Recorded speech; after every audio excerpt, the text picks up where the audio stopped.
Hey everybody, welcome back to the next episode. Today, our special guest is Stephanie Baudhuin. Welcome, Stephanie. Hi, thank you. Yeah, so Stephanie is the founder of Crummies, and that began in 2017 when she gave up commercialized meat, cold turkey. Her and her husband began to navigate meals in their new established multivore household. One meal in particular was they were giving us a real hard time each week, and this was to give this up. And I could attest to this before I stopped eating meat. What about Taco Tuesdays? And I think everyone can attest to that. They quickly discovered most of the plant-based products on the grocery shelves were filled with soy fillers and, frankly, unnecessary ingredients, and they just wanted veggies. Amazing. So tell us about how you grew. Tell us a bit more about how you got to where you are today. Yeah, so we were not finding what we wanted, so we decided to make it ourselves. And it started out with a lot of just R&D and, obviously supportive partner in my house. But, we worked with a lot of the taste and texture feels and more of the versatility versus having it replicate meat, so to speak. So we were using walnuts and quinoa and kind of trying to figure out like where you'd get that nice, like hearty feel, and came up with 7 ingredients. And we like to say all from the land, not the lab. We're not even putting any preservatives. There's no added salt or oil. It's just whatever occurs in those ingredients naturally. Right. That's amazing. And I think that's such an important part of what you guys do. And it's kind of like me and you talked a little bit off the record here. And I look at it like certain things, like, for example, if you go to, and I'd said it to you before, if you go out and you have a burger at the restaurant that's, say, Beyond the Meat, I look at that as like kind of like a cheat meal for me, right? It's something that I'm not going to have every day, right? Kind of like if somebody's still eating meat and they have a cheeseburger, usually they have it at a restaurant, maybe one at home, but usually they're not eating it every day, right? Yes, Hopefully. yes. But then you got cleaner stuff in the industry, right? And that's kind of how I look at you guys, is something like that's cleaner that I would have at home and more like pull out of my, my fridge and stuff. Is that correct? It is like kind of like a, an everyday. You can eat it every day. I mean, it's just you're just looking at veggies here, and it's nice to think about it being used in so many different ways. We wanted it to be versatile and easy to use, because I'm not going to create something that's not easy to use myself. And I wasn't much of a cook before I started this business, so it's really been a nice way to develop that as well. But if and it's gotta depend on what your household's like. I'm telling you, it's fast and easy, but give it a try, I think, and compare it to the other ones and see which comes out first. Yeah. Right. So what's been the hardest part of you guys getting into that business? The learning curve was a lot. I was working as a graphic designer and doing printing as a career for a long time before I became a vegan food entrepreneur. Well, at least you could do your own packaging then. Absolutely, yes. Right? The packaging and all the design work has been fun, and I still love being creative. It just happens to be in the kitchen more often nowadays. But we really just wanted to be compliant. The time and the education on getting licensed here in Colorado and in our county, and making sure our commercial kitchen space was up to snuff, so to speak. That was a big process, but really a fun one. Learned a lot, and continue to just learn so much, every year from this. Right. And did you guys self-fund, raise money and raising money now, or how did that all come about? We have bootstrapped from the beginning, so it's been nice. It doesn't feel limiting, because we want to grow as fast as our pocketbooks will allow, but also what our production capabilities will allow. So being self-funded has been nice. Thus far, who knows what down the road down the road we'll have, because we are looking at some big things coming up, which is really exciting. Right.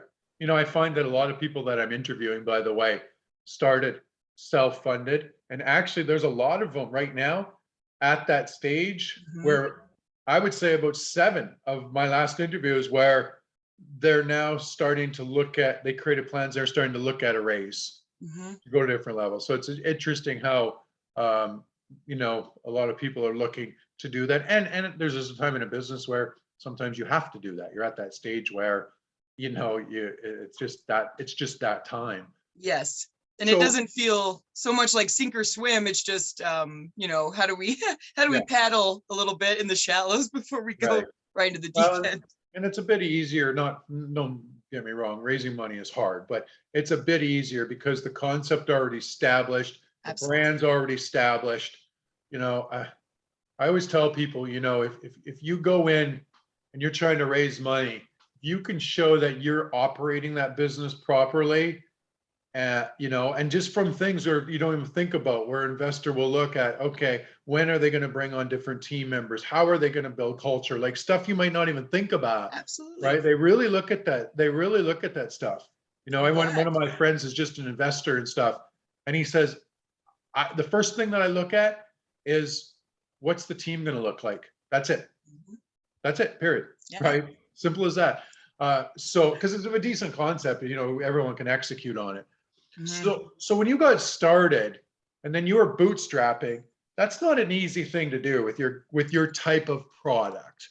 So how did you start getting it like out into the market? How did you do all that? Yeah, we were just making it for ourselves in in like 3-pound batches, freezing the rest. Right. And once we decided to bring it out in the open, we, you know, did all the licensing and everything and decided that a farmer's market atmosphere would be a nice way to, I guess, do, you know, market research and, you know, kind of get it out and say, hey, you know, if this has legs, we're gonna see it right away.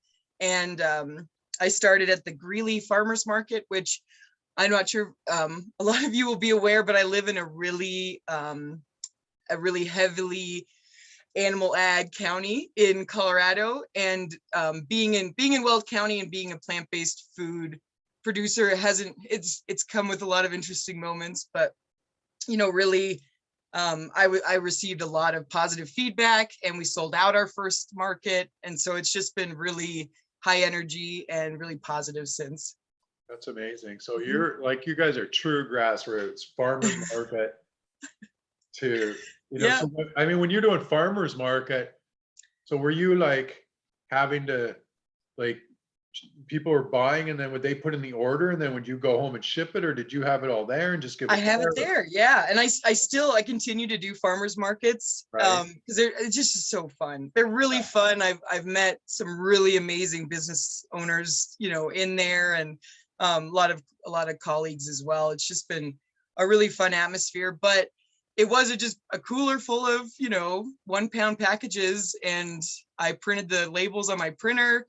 We've graduated a little bit since then. I use a professional label printer now, but it's nice to see, you know, where you come from, and now we're just had our 3rd birthday, so we're 3 years old, and to see where we were 3 years ago, I think we've made some good steps. Congratulations. When did you feel that you knew it was going to be a business? I think I was hesitant. I was working full time still and doing the farmers markets because I didn't want to set myself up for, you know, anything. But it always felt like it was going to be a big risk no matter when I just put it all in and when I just decided to go for it. But I think as once I saw the positive feedback coming from customers and, you know, fellow vendors and everything, it just seemed like, okay, there's a space for this. There's a want, and Colorado is a great, you know, setting for kind of nurturing entrepreneurs. I got involved with a entrepreneurship accelerator program that really gave me a lot of business minded advice and mentors and everything. And I think it was after that moment that it all just kind of skyrocketed. Right. Okay. Yeah. That's awesome. It was. Yeah. So now, do you guys, where do you sell flea market still? Where else do you sell? Do you sell a lot online from your website now? Yeah, I do online just for local delivery. In Northern Colorado, I still, pack up my orders and deliver to your house. And it is frozen, so shipping has always been interesting to navigate. But I got involved with an online grocery store, and I'm looking at others that will ship it with their shipping capacity, which is a lot bigger than mine, obviously. So you can order from shopveggie.com, which is a Canada-based grocery store, but they have a US presence as well. And yeah, we're looking at some others, so stay tuned. And just, if you go on my website, I'll always have links to all this stuff as well. Right. So you said, so I think that's probably one of your biggest challenges then, isn't it? Is figuring out the shipping, because it's Yes. a product that it has to stay obviously cold, correct? Yes. Yeah. And I was using dry ice at the beginning, and then I realized how, hard to find, expensive, and it's considered a hazardous material, so it can't be flown in over certain amounts of dry ice. Right. Can't be flown in a commercial aircraft. So learning all that was interesting as well. But luckily, I had some other frozen food producers to lean on for advice, and it's kind of, it's been a nice process since. Yeah. Right. That's a great learning lesson for everybody. And I'm a firm believer in that. And I think you have to do it where when you're in an industry, you should be reaching out to everybody with inside your industry so you can learn different strategies, learn how to innovate more, learn how maybe this person's packaging and shipping it this way. Maybe this person's doing it this way. Maybe this person can put your stuff in with their stuff at the same time, right? And that's just from reaching out, correct? Yeah, Like there's a lot of collaboration that can happen. No, not everybody, even if they're in really similar realms, you don't have to see them as competition. You can actually really set yourself up so they're not competition if you reach out and introduce yourself. It's true. I mean, it's 100% true. Because I think you said at one time, like when you were doing the flea market, correct me if I'm wrong on this, but I think you told me this, that you'd be selling your product and then there'd be somebody right beside you selling a meat product, correct? That's true. Yep. I actually continue to be right next to a bison farm out here. And people make jokes about it when they walk by us and assume that we're, enemies, but I mean, she's a good friend, and we've, been neighbors since my first farmer's market. So Right. it doesn't have to be a competitive or a tense world at all. If you just, I know what I'm doing, she knows what she's doing. Like, it doesn't have to be tense. It's true. And the world's changed so much. Absolutely. Where like we both know, a lot of meat eaters are just cutting back on meat. They might buy the bison and they also might buy your product. Right. And it's happened. Yeah. Or there's someone else in their household that eats, that's a vegan or eats plant-based, or their kids really liked it, or, there's a lot of reasons. Yeah. Well, I can tell you the women in my family would be, I could just see it. If my whole family was there, the women would be at your booth. I grew up Canada, deep Canada farms, lots of stuff around there, heavy meat, right? Heavy meat communities. Yes. The guys, they would be at the buffalo one beside. Like that's happened too. That's happened too. Totally. So. And I invite, I have a sense of humor. I can find the humor and the irony in that situation. I love when people think that, it's a certain way. Like, do you know them over there? I was like, yeah, that's so and so. I've been neighbors with her for forever, and they're really kind of taken back. Like, how can you guys, do this right next to each other? And I really don't think it needs to be, hard to do. Just stay the course, and totally. That's it. 100%, totally. So what do you feel for you guys has been, your year 3, business has evolved. What's your biggest challenge right now? Right now, say. Scaling, and I'm sure that's, said a lot, but I think with all this stuff poised to happen, I don't want to be in a situation where I won't be able to fill an order. If that big one comes down the line, I don't want to, I guess, overpromise and underdeliver, so to speak. Like I really want to, even though I'm not being unrealistic about the size of our capacity right now. It's something where I'd like to be able to, I guess, grow my production space and capabilities. So I think that's my biggest challenge that I face right now is the growth. Yep. Right. Yeah. Got it. Which is many small businesses. Yes. That stage, right. When is the right time, or when is the moment when do you know it's right? But, It's true. That's a great question, by Mhm. the way. When exactly is the right time. And I mean, so many businesses are so, so different, I mean, Yeah, your business is completely different than somebody else that's because, like you said, you could get two big orders from your business and make a deal and just change the face of the business that fast. absolutely. It could Uh, happen tomorrow. It could happen tomorrow. It really could. And Yeah. it's exciting. And I don't think anyone's ever gone into something like this and been like, oh, it was the right, I'm so lucky because I had all the money in place, I had the right place to get, and everything just lined up perfectly. I don't think any entrepreneurship story starts that way. It's always going to feel like a risk and that you don't have all your ducks in a row, but I think that's just normal. Yeah. So that's why, probably that's why entrepreneurs drop out. And that's probably why the other ones stay, is from what you just said, because Yeah. there's always going to be bigger challenges. Like a girl I just interviewed, she was like, well, yeah, at the start was like, I had to try and get money and all this. And then I got that. And then we got our one restaurant successful. And now we're at 13 locations. Wow. And now it's a whole different challenge trying to run all the people properly and do Yes. CEOs, right? So it's just and it keeps evolving to a different challenge. So, the only time that I feel business won't have a challenge, you always have so many challenges, but if somebody just wants to stay making 100 grand a year, and that's Yeah. it. You know what I mean? Yeah. Because then you kind of have it figured out, your kind of thing, right? Those be the challenges, but it's not like the challenge of, okay, we got to raise more money or we don't, or we've got to hire 3 more people. Who do we hire and why?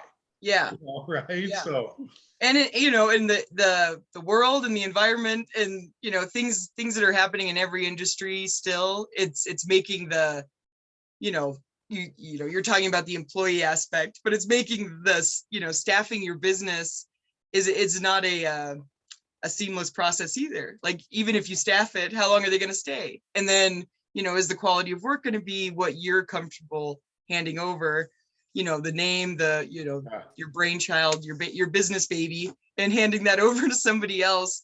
So I think also relinquishing some of that control and that trusting is also comes as a challenge. it's true. It's interesting you said that, because the last interview I just did before you, she said I had to start stepping back and letting other people take responsibility. Right. And so, that you could tell, like, that's a big challenge for a lot of entrepreneurs, but Yeah. you can't scale. So I've always been a good one to step back and let my people go play. Right. My people have probably made more mistakes than somebody else because But they hey. don't play. But I also know, out of those 7 things we've done, the other one's only done 1, and that one's worked for us. So it's almost like we get to that win faster. We get to that win faster. We get to that win faster. Yeah.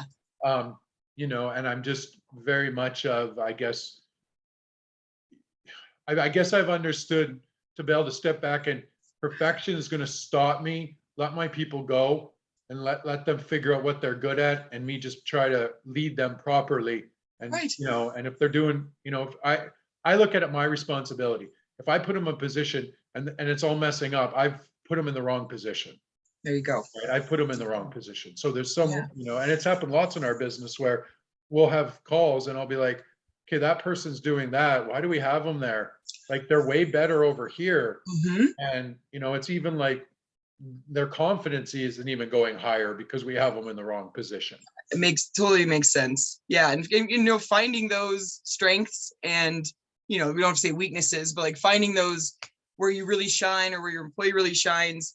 Because I don't want to be tapped out or burnt out, in year 5 of this. Yeah. And if you keep putting so much on yourself as the business owner, it just doesn't make sense because, you know, you're going to forget why you love doing this and why you started. And it's just going to be, yeah.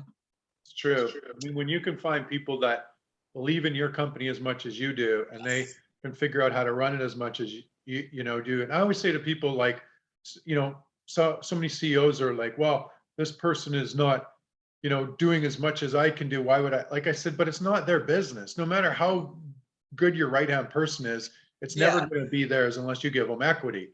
Mhm. And so, you know, so you can't expect them to do 18 hours like you normally would, because it's like, you know what I mean? It's not theirs, right? I got to But write that down. Yeah. yeah, Remember that? totally right. Funny. So, yeah, I mean, I've, you know, obviously for me, the most important thing I've worked on is people and building systems and processes Yes. for people. And so I believe that's just business. It's all about people. And if you can get the people part right, you can scale anything if you have a decent product. I think Personally. that's absolutely true. That's Yeah. absolutely true. So where do you see, you know, where do you see the future of the meat business, you know? I really think that you know, veganism and plant-based eating has grown even in 3 years that I've been really, it's been on my radar. You can see not the big switch in people's brains, but kind of the, you know, a little bit of a dimmer light switch, so to speak. Like you can see that kind of getting brighter, where I noticed, you know, conversations are getting a little bit more towards, well, now, you know, what did you do to replace this? Or what did you do to replace the dairy? Or, you know, people are looking for ways to, you know, make this happen in their lives. I've seen a lot of the younger generation actually being more open to it. And, you know, I hear a lot, like my kid has just decided to go vegan, you know, and they're in elementary school. So it's just, I'm wondering if that's something, you know, from school, or just that they're kind of, I guess, coming with a more open attitude towards it. But I don't see anything but growth in the popularity, the diversity of products. You know, I think that there is something for everybody, and there's a lot of great businesses out there starting up and doing some amazing things in this space.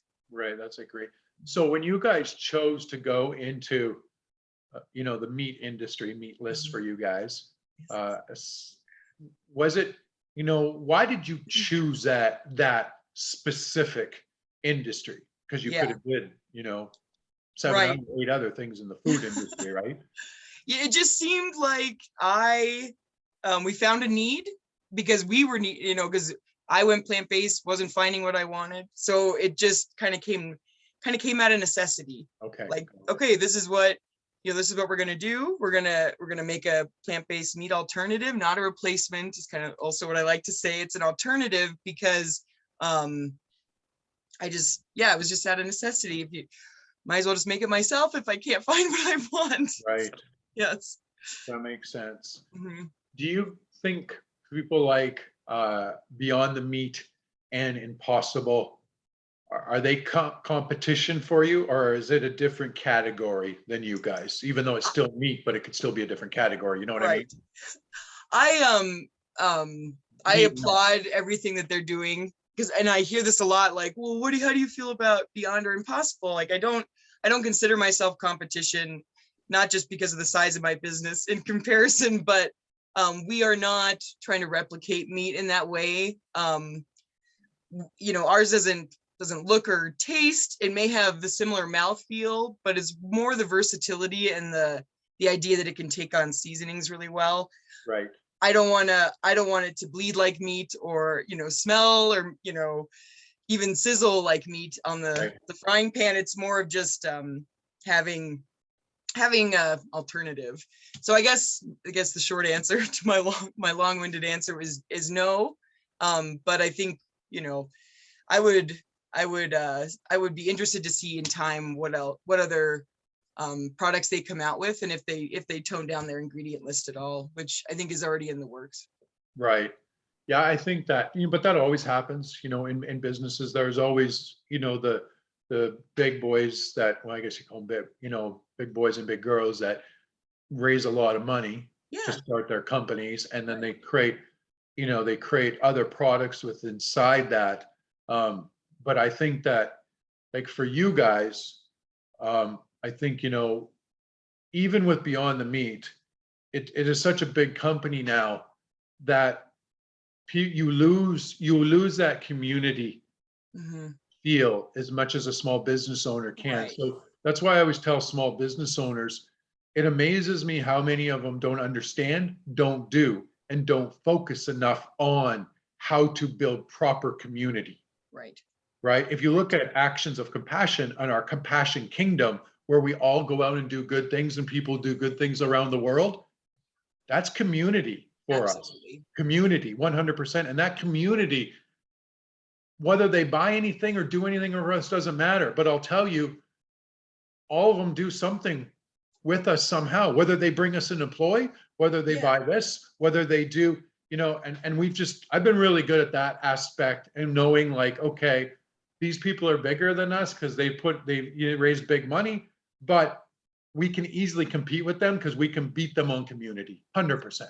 Yeah. They And can't it have that. doesn't, They can't have as yeah. much touch as we can. And success has all different measurements. Like, financial success can mean something completely different to another company. Yeah. And I look at success a lot differently than, some of my closer competitors. It is about that community. That's another reason why I love the farmers markets, because I don't know if you're just getting them to come right to you and they get to hear your story. They get to tell you their story. And it's, I don't want that outreach to end. Like you were saying, you enjoy that outreach so much. I don't think it has to. It might just evolve into something else, but.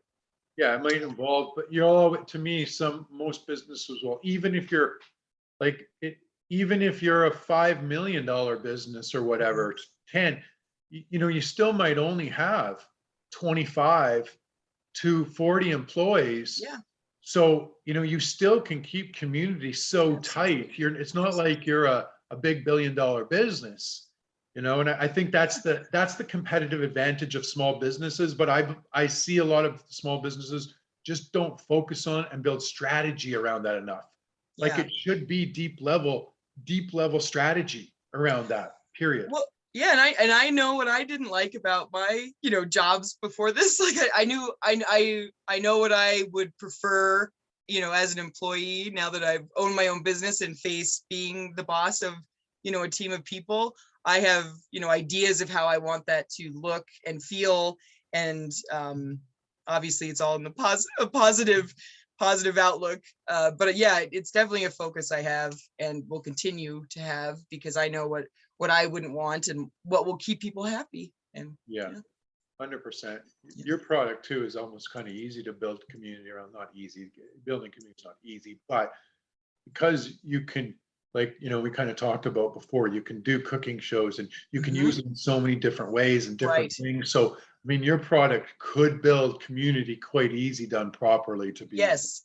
Outside of the, I used to feel really regionally stuck in Colorado, in northern Colorado, so to speak. But now I see, customers coming from, not just different states, but, countries, and conversations I'm having are really reaching a lot further than, I thought they would. Well, and that's the blessing is we have the internet now as small business. And so we're able to, you even think about us with the podcast and my people reaching out, my team reaches out. Think about how many connections that I just personally make from doing this, right? There's all kinds of things that we're doing with people that have been on our podcast behind the scenes. Yes. So, that's, you couldn't do that 20 years ago. You had to get on a plane, go fly to this place, meet with the person, and it couldn't happen. If scheduling allows, right? Because I find that that's a challenge too, is it's so easy to get on a Zoom call with somebody, different time zones or whatever, but it's a lot different than a whole day of flying, hotels, rental cars, getting to the meeting, and then, I don't remember what I was going to talk about. Yeah, it's true. It's so true. Yeah. So what is one of the, I guess, most not important, but what's the word I'm looking for here? With your product, what would be one of the things that somebody makes with it that has been the most popular? Yeah, I would say the tacos, Okay, because that's how we got started, was making it in tacos. And now we make our own taco seasoning and flavor a crumble. So we have a taco crumble. nice. And it takes not only the thinking part out of it, but it's like, okay, it's just ready. So it's even easier now because you don't have to add seasoning to it. Right. So yes, I would say it's the most popular. That's the awesome. And that's smart too, because like for so many, like if you're busy, you don't Yes. want to think about it, right? Or you don't want to be like, oh, I forgot this. Now I got to get this. Yeah. So does that come as like do you buy it separately, or does it come as? It's in its own pound package already seasoned. So it's Oh, it's seasoned already. Yeah. So Oh, we interesting. always made our own taco seasoning. So we actually just put that into it. So, you're basically, when you buy taco crumble, you're having how we, got started, and that's it. Well, that's So cool. it's really good. That's cool. That's a great positioning, by the way. That's like a very unique kind of way to do it. Yeah, and I think I even say on the packaging, like, not just for Tuesdays anymore, because I don't just have tacos on Tuesdays. Like I find myself making it in like nachos or burritos, or putting them in enchiladas. It's still a versatile product, even if it is pre-seasoned, but it's just one less thing you have to rifle through your cabinets for.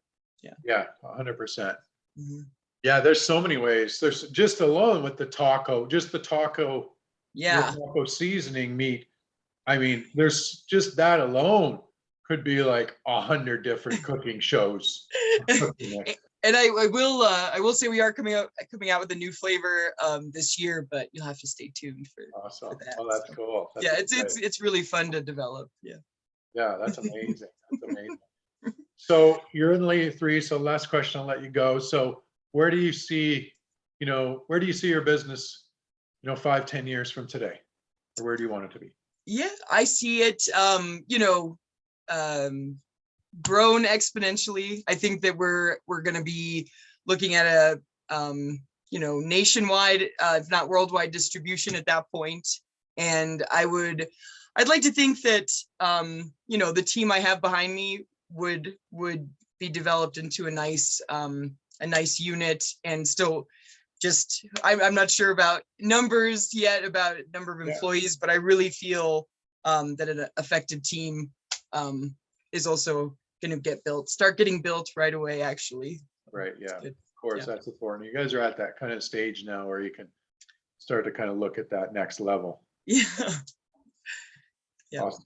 And so you got, how many people do you have right now? 3? It's really, I'm the only full-time. So there's two others that, help me when I need. But it's definitely too much for me. And now with the summer market season going, I can really feel the pressure. So I'm lucky to have, friends and family that are always willing to step in and help. But I know that that's dwindling as well. So I don't want to keep doing that to them. Right. Yeah. Right. Yes.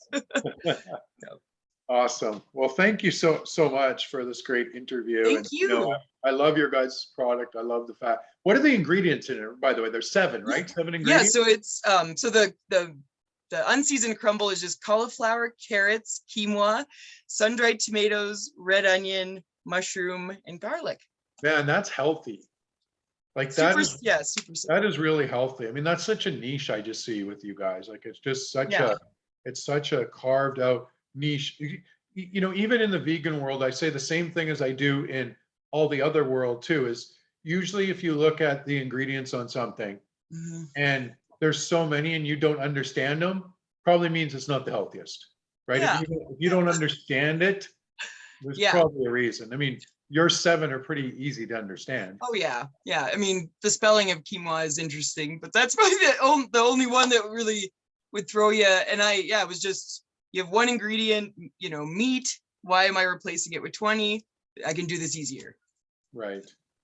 That's amazing. Those ingredients. Thank you. So do people is that one of the reasons why they buy, is because of the clean ingredients? Yes. Yeah. And, we wanted to be as allergy free as possible. So we're also gluten free, nut free.